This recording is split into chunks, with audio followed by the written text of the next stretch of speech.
Our webinar will be about Ayurveda in Europe in general, with a special emphasis on education in Ayurvedic field.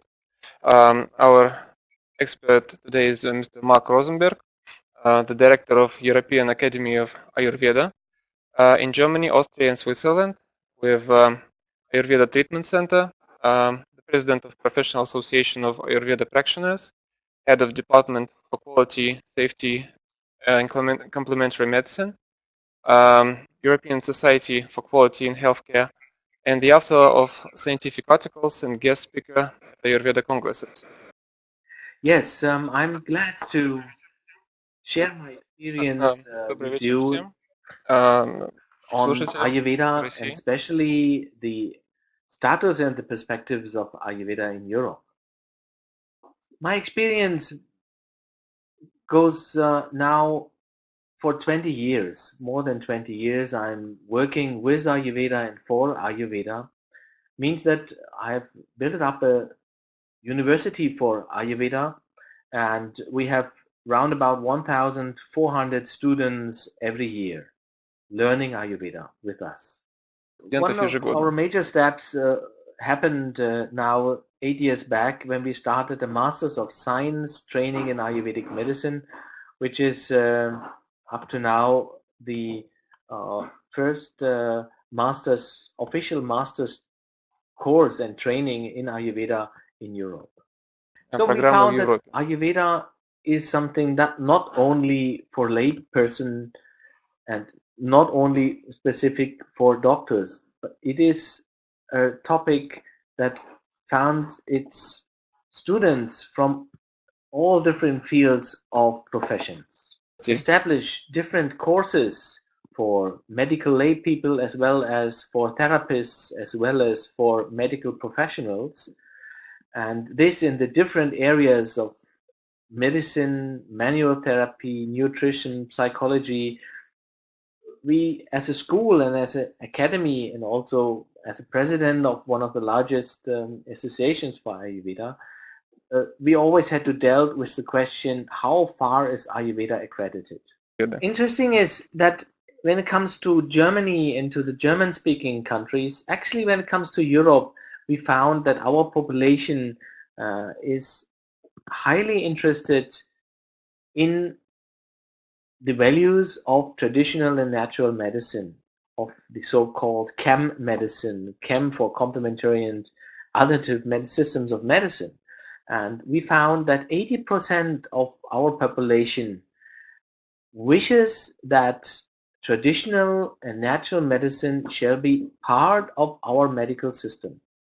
Though the medical association and the insurance companies do not fully follow this demand, the population itself really wishes that natural medicine and traditional systems of medicine do play a larger and more important role.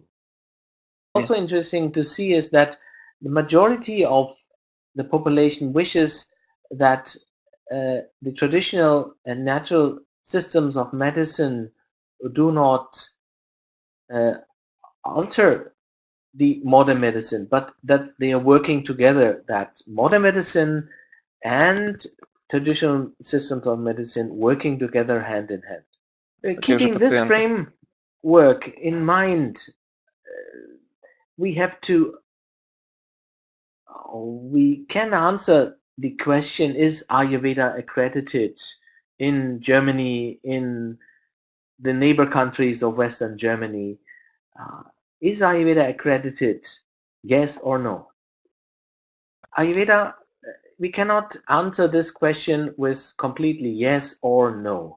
It is in some aspects, yes, it is accredited because the population itself really wishes to use Ayurveda, especially in the German-speaking countries, but also in the neighbor countries, France, Italy, Denmark, Netherlands, in Poland, and in many other European countries. We see that the population is really interested in Ayurveda, wishes to use the concepts of Ayurveda and also some of the preparations, but they do it on a private interest. Ayurveda has entered into the population, but has not entered into the regulations of the medical association, into the doctors association. Now there are countries in Europe where doctors have therapeutic freedom. So that means that they can choose what medicine is best for their patients. In other countries in Europe, doctors do not have that kind of freedom. The system they want to use for their patients have to be accredited or acknowledged first. Call those countries, those have regulations with therapeutic freedom, where a doctor can choose, can decide on his own which therapy is best for his patients without asking any other form of acknowledgement. We call those countries the soft countries. The soft countries are, for instance, the German-speaking countries like Austria and Germany, Switzerland, Netherlands, Denmark, and the non-soft countries are like France and Italy. In these countries, for instance, the system of Ayurvedic therapy has to get or has to got acknowledged from the medical association first. And now we understand why accreditation is different in the countries in Europe. That for some countries, acknowledgement of Ayurveda therapy is a first step to work with Ayurveda in the medical circles, whether in other countries, like in the German-speaking countries, as I mentioned, this is not necessary because of the freedom that is there for doctors, so that accreditation is not that much importance as we might think. Right. So then there are other fields of accreditation. For instance, is Ayurveda has entered to be part of the medical insurance. So do patients get refunds when they use Ayurvedic therapies? And here we see that it's in the beginning stage of accreditation. Some private insurance companies in the mentioned countries have started to refund Ayurvedic treatment, but many of the state insurance companies, health insurance companies, are not willing to cover natural and complementary systems of medicine at all. So this is not a problem with and for Ayurveda, but it is an issue for all the chem systems of medicine in the moment. So I found it interesting that in India now there is a new ministry for Ayush, means that mainly for Ayurveda but also for yoga and Unani, Siddha, homeopathy. So this own ministry for chem system is a great advantage, because now it becomes visible that the chem systems of medicine, the natural systems of medicine, are of high importance. It is also risky to separate the Ayush systems of medicine, like Ayurveda, from the modern system of medicine too much, because we see that our population, at least in Europe, wishes that these systems working together. And as more there is separation of these systems, for instance, with having two separate ministries, you can imagine that integrating both of the systems are getting more complicated. And we have to remember that once, actually, that's not far back, that Ayurveda was the medical system of the Asian area, mainly of India, Pakistan, and of Sri Lanka, and of Malaysia and other areas. There was only Ayurveda known as a medical system. The modern medical system was actually coming as a guest and was actually playing a part of a a young sister of a new kind of system of medicine. Now it has changed, and I believe the future lies in integration. So we can summarize that Ayurveda has become a factor in the complementary and alternative systems of medicine.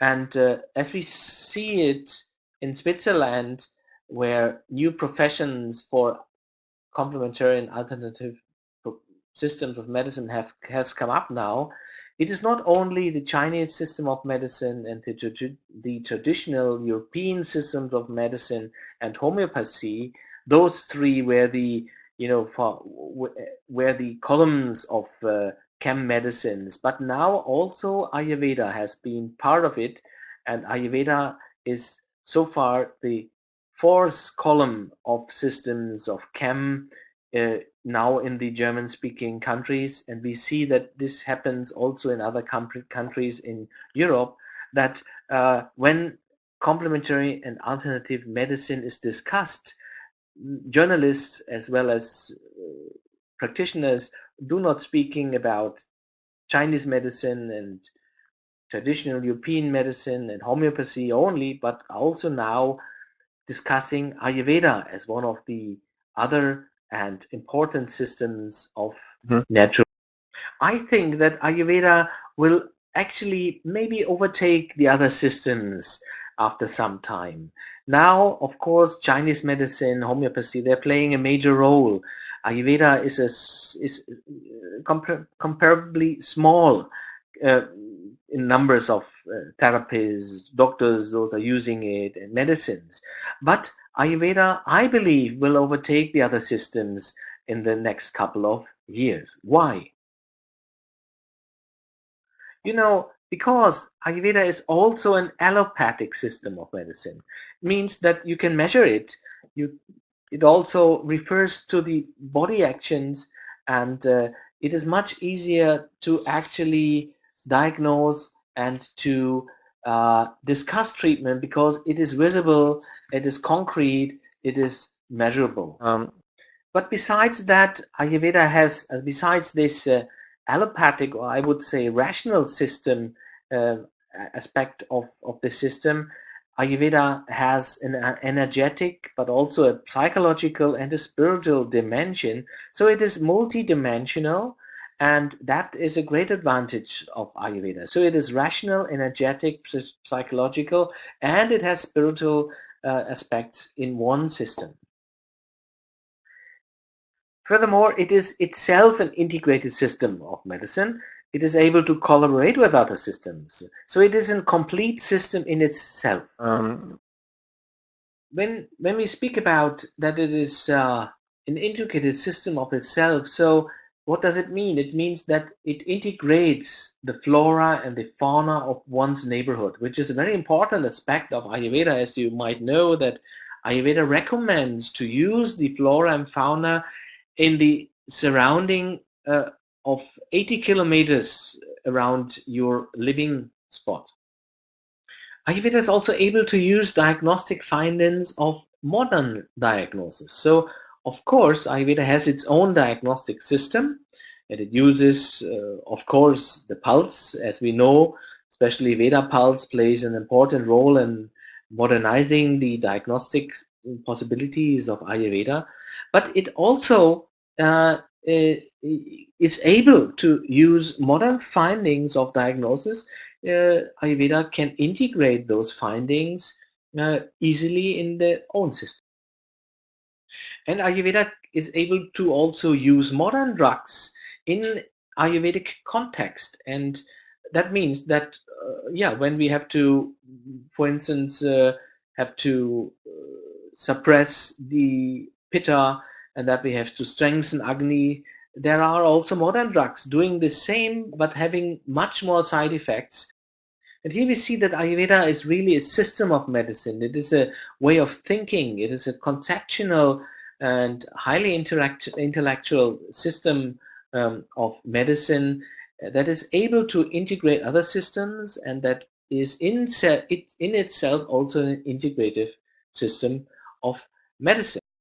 So there are two other elements which can be mentioned. That of course Ayurveda is also able to work without rasa preparations, which are discussed now worldwide. Rasa preparations are those using minerals and metals as part of the ingredients in Ayurvedic drugs, and there are some risks of purity and in those medicines. So Ayurveda is not dependent on those. Ayurveda as a system can work also without these special preparations. Those are under discussion now very much, at least when it comes to Europe. I don't know how it is in Russia, but about the purity of these metal-containing preparations is a big issue here in Europe. So this is one aspect, and it will be solved hopefully in the next couple of years. But Ayurveda is not dependent on those preparations. It can definitely work successful also without those. And another aspect is panchakarma. Panchakarma is maybe I should translate.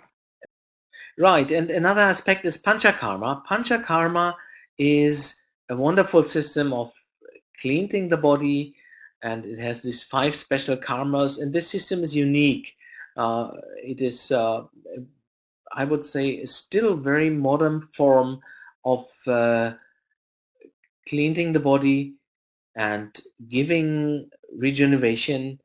We cannot find this complex system of the punch of the 5 karmas in any other system of medicine. So this also makes Ayurveda advanced in comparison to the other.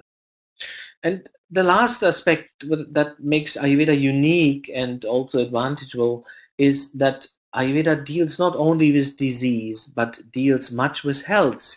Keeping our health up is one of the major questions. How to do that? It's one of the major questions discussed in Ayurveda, and we can learn to stay healthy, not only to get rid of disease.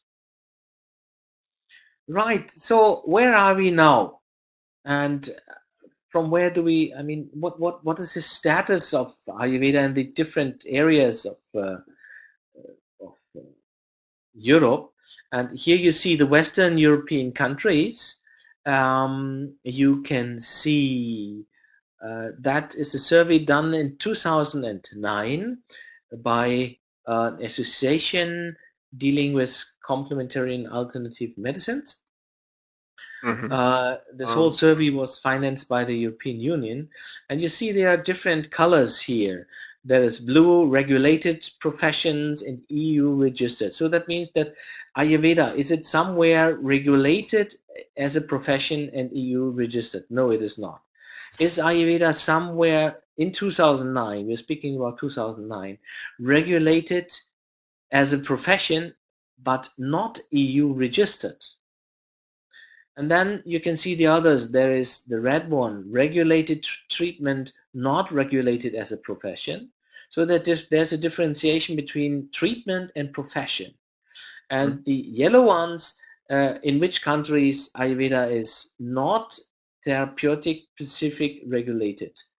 So here we see differences, and as you see, 2009, there were only some few countries where Ayurveda got regulated as a treatment, but nowhere it was regulated as a profession.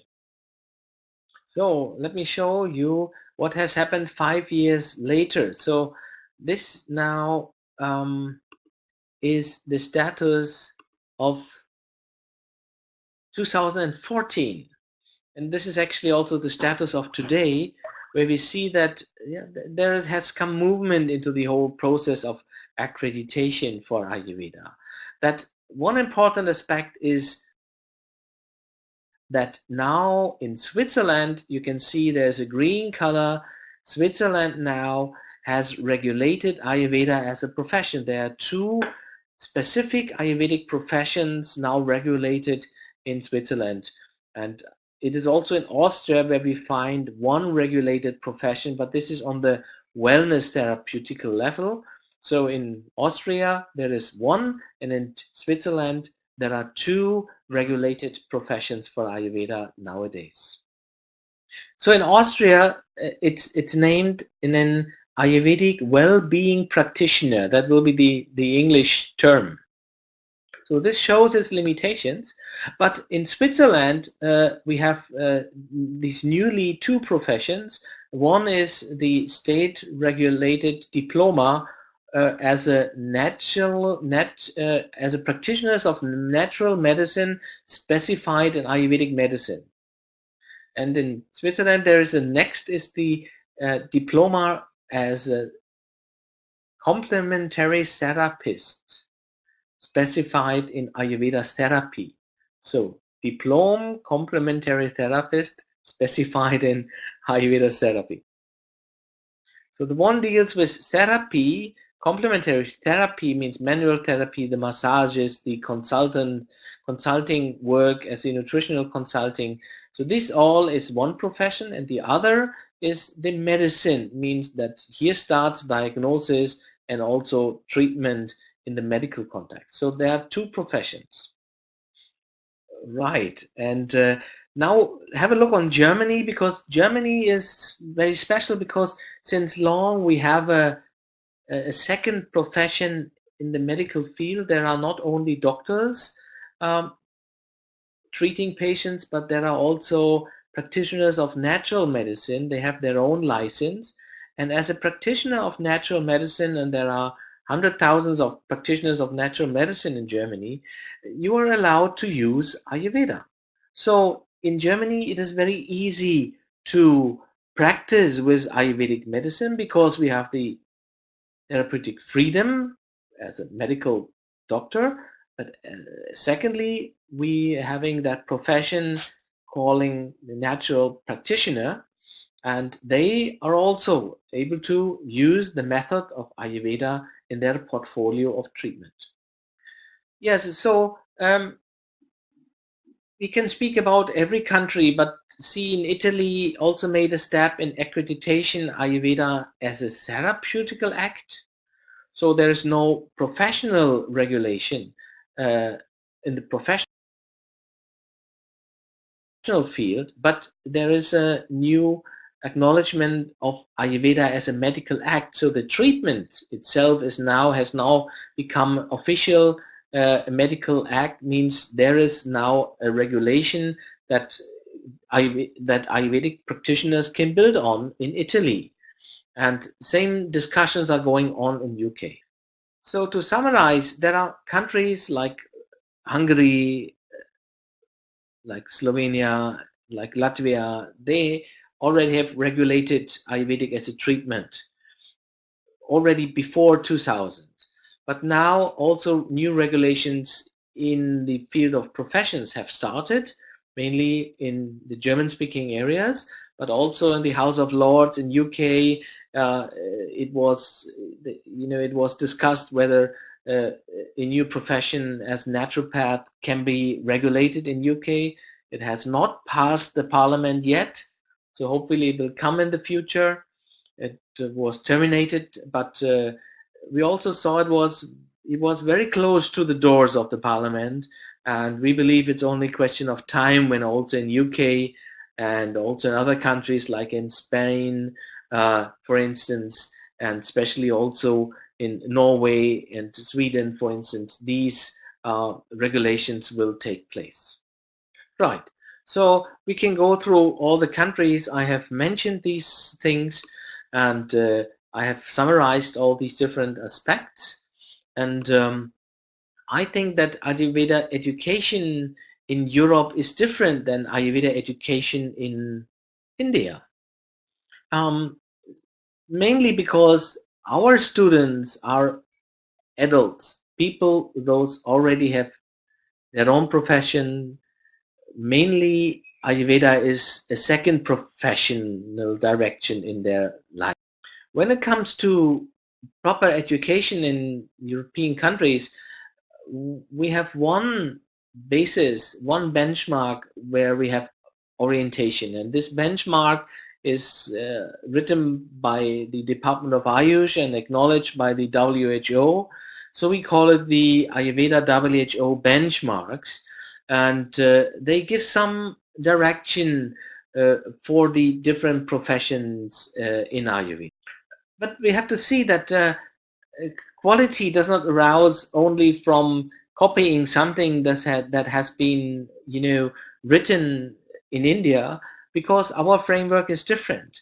Quality can be assured, I believe, when 5 aspects within education are defined. So these 5 aspects are the content, the practical training, the learning material, and also, this is very important to make it very clear, um, so that students have a clear basis and that they have material and that there's the content is defined. On the other hand, it's also about the outcomes. So what are the skills? What are the outcomes a student can expect after a training? Because it doesn't mean much just to say I have content and sitting there for hours in a classroom and learning content when nobody looks on the outcomes. So as a student, you should not only know what will be taught, but you should also know what will be your achievement at the end, and what will be your skills you can help others and you can integrate in your own medical practice, for instance. Of course, there needs to be a scope, and also learning hours are important. The student should know what time investment is there to learn the subject. Then the method of assessment, how it will be assessed that you have achieved those skills mentioned in the brochure or for the training you have signed up. A student should know how it will be tested and how it will be assessed and how it will be proved that at the end or in between, those skills and outcomes got achieved. And the didactics is of high importance, means that it cannot be that there is only frontal teaching. You also need group work, and you need a method how to learn at home. And I mean, you can also play around with the content so that learning makes fun. It's so the didactic aspect in modern didactics should also enter now the Ayurvedic education. And of course, the teaching staff. So there should be not only one teacher in a longer training, but there should be a staff. There should be a faculty of different teachers. Those are experienced in what they are talking. So we believe that at least 5 to 10 years of experience with the subject a teacher is speaking of should be a minimum before you can integrate such a person in your faculty. I believe that a mix of faculty of teachers from your country and as well as from India is very beneficial. Right. It's interesting when we speak about education to see that when we learn Ayurveda, how different it is from the perspective of the students. Because, for instance, in Europe, we have medical professionals, we have students in the age between 30 and 65 here in Germany. They're deciding to learn Ayurveda after they have already started their profession. Whether in India, we have high school leavers with an age average between 17 and 19. They're just coming from school, they have less life experience, and sometimes they just jumping into an Ayurvedic college, not knowing much what they will learn. One other difference is about the motivation behind the training. So in I experience in our academy that all our students they coming because they really decided they want to learn Ayurveda. They also have to invest money. It's a strong decision behind. So that makes it easy to move forwards with a group of students because they all coming really to learn. Whether in India, it happens that many of the seats for the Bachelor of Ayurveda Medicine and Surgery are filled from students those have not entered into the modern medicine, because many students in India wishes to study modern medicine, and as a second option they are going for Ayurveda, not as a first option. So the Ayurvedic students in Europe, they're wishing to get a holistic understanding about life and health, and often they're looking for a connection to yoga, because this is also now modern, and they believe this is a innovation for them to learn Ayurveda. On the other side, in India, students sometimes have a very good family connection. There is a long tradition behind, and students can easily link up with the Vedic tradition that is alive in their country. So this is a great advantage, of course, that India has, but we do not want to compare whether it is better or not so good, just to see the difference in the way Ayurveda education has to be designed, because the students are different. Right. So, but it's not only the student that is different, also in the doctor we see many differences. I want to point out only a few of it. So in Europe, the Ayurvedic doctor uses single herbs, uses food supplement, manual techniques, nutrition, sometimes panchakarma. Whether in India, of course, a medical doctor, an Ayurvedic doctor, can use a wide range of mineral herbal drugs and remedies. Those are available there. And of course, the treatment is accredited in India, whether in Europe, the accreditation is not fully established yet. Yeah, we have to point out that in India, that an Ayurvedic doctor for India can practice in Europe only under supervision of an acknowledged or licensed doctor. Whether in Europe, an Ayurvedic doctor often integrates Ayurveda as a complement to another system of medicine he is using, and is not using Ayurveda in the full range. Often uses Ayurveda for special diseases, or as one part of its or his or her portfolio of treatment. So, but not only the doctor is different, it is also the patient that is different. And that is something very interesting. When it comes to education, we have to keep in mind who will be the patients in the future, because our training has to lead to skills and to a knowledge to treat the patients. Those will come to you. And we feel that as an academy or as a training center in Europe, we have to keep really in mind who will be the future patients. And I want to point out that the European patients often need psychological support because of many of the ailments and many of the diseases have aroused because of stress and because of psychological problems. Those are there within the patients. In comparison to India, where psychological support alongside with Ayurvedic treatment is not very common.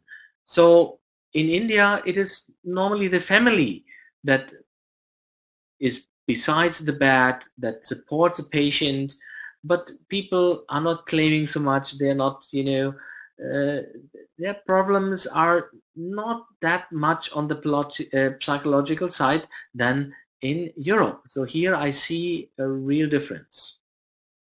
Yeah, right. Another aspect that in India, patients wishing to get a fast working drug similar to modern chemical drug. So in India, people wishes that that treatment goes fast.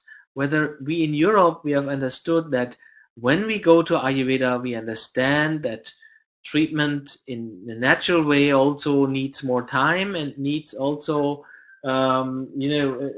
different forms of how to say, of self interaction, of my own interaction. So let's move forward, because Ayurveda is not only there to design a proper training for our country and for our circumstances, for our patients, and within the framework of our law. We also have to see that we move forwards in the accreditation, of course. And here I want to highlight that Ayurveda needs, of course, and move forwards in the field of research and in the field of selecting case reports, and also to bring Ayurveda forward in the media. Right. So here you can see the training happened in our academy with doctors and students learning Ayurveda. And here you can see our medical modern doctor doing also Vamana practically, which is the one of the strong Panchakarma methods, the Emina. And you can see students really doing all these kind of special treatments known in Ayurveda. Right. And so in the next slide, you can see students here also in India. They learn in India because not everything can be learned in Europe itself. Also, a trip to India and to learn into hospitals in India is very important. And keeping this in mind, I mean, when it's about designing a curricula, bringing Ayurveda forward in Europe, we need to have common guidelines, and we need some way of quality assurance for Ayurveda education outside India, I believe. And keeping that in mind, one of my last points are to show you that when it comes to Ayurveda, we have to see different elements because having a fixed curriculum is a poor thing.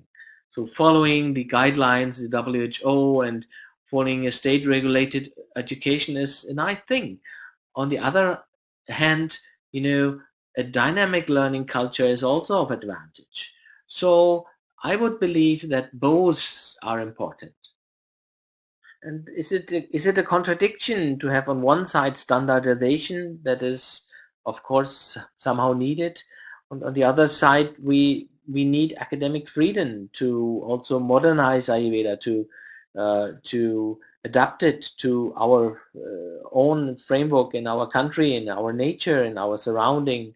So, I believe that both the standardization and the academic freedom, as well as on one side the call for tradition and the call for modernization, they are not contradicting each other. They should, work hand in hand and bring Ayurveda forward.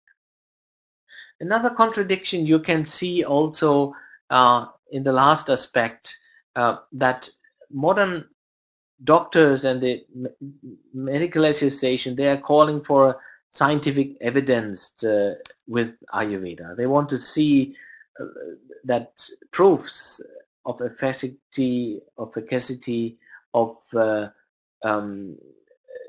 treatment success. They want to see scientific evidence as much before they are willing to acknowledge Ayurveda further. But the students, they are more interested into the full dimension of Ayurveda. Sometimes they are also interested in the spiritual dimension. They are not calling for scientific evidence because they believe in the system anyhow. They have seen how it works. So is it a contradiction to call for both, for spiritual dimension on one side, to explore this, and on the other side to also bring Ayurveda forward in developing more and more scientific evidence? So I don't think that this is a real contradiction. I think that for a good Ayurvedic training in Europe, we should take all these elements into account, and keeping in mind that Ayurveda has really many dimensions. So I think we have discussed many aspects of accreditation and the different frameworks for Ayurveda in our countries. I've told you a bit where do we stay with Ayurveda in the German-speaking countries and in Europe, and now we have also, defined also a bit the way to go through. And I will click to the slides now, and we'll end up with 1, 2 to discuss a little further, before we come to an end. Right. I mean, these are some pictures of our network here, and about with whom we are collaborating in Germany, which is very important. You need a network. You cannot do things alone. And here you can see some, partners of us in India, which you can see, as well as in Europe. Yes, this is about our master's training, and I believe that one thing will be of your interest, and this will be the International Symposium. I'd like to invite you here. This is the picture of our International Symposium that takes place every September. So this year it is from the 9th to the 12th of September this year. So we have over 40 different teachers from all over the world, and it's a wonderful atmosphere. It's an expert conference, and it's the 18th International Ayurveda Symposium there at our campus in Bierstein. So feel invited to also join this conference, where the top of Ayurvedic professors are coming to Europe. And this year we will also have the president of the Gujarat Ayurveda University. We will have the dean of the Benares Hindu University, and we will also have um, the Abhimanyu Kumar, who is the director of the All Indian Institute of Ayurveda from Delhi. There is a webpage, ayurveda-symposium.org. That is the webpage of the symposium, ayurveda-symposium.org. All right. So this is just a hearty invitation, because it's a unique festival and unique gathering in Europe. And also research is very important. Every year we are coming together as research specialists from India and Europe. There now already has taken part the second international research seminar on Ayurveda. Now will come the third seminar on research, which is a special part of the symposium. And now it will also be connected with the conference in Milano.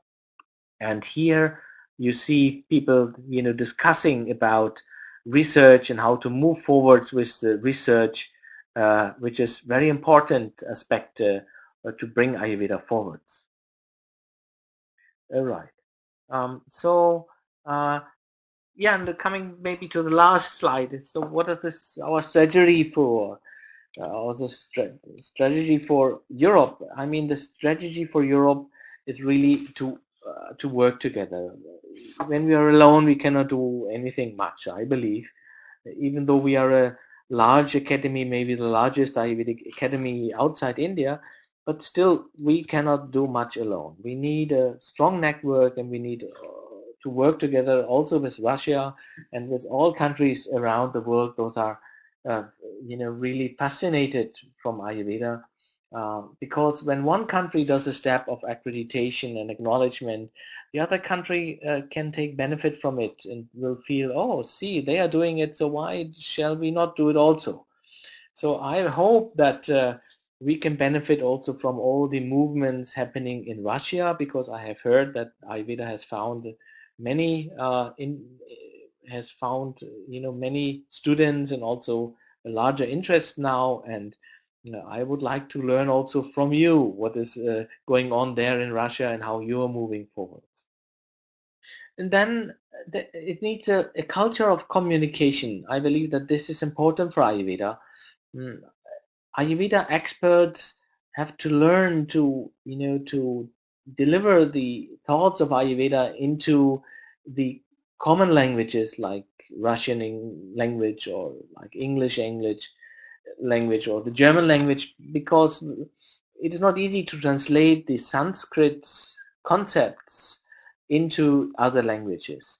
Uh, but at the end, actually, we believe that Ayurveda only has a chance when also Indian experts learn to express the intelligence of the system and all the great ideas into a language everybody can understand. So also Veda Pulse is doing a great job translating the pulse diagnosis into modern technology. This also is the same, form of developing Ayurveda into a common language. In this way, it is in the language of technique of modern computer science, but it's also a translation into our nowadays time, and it's very important.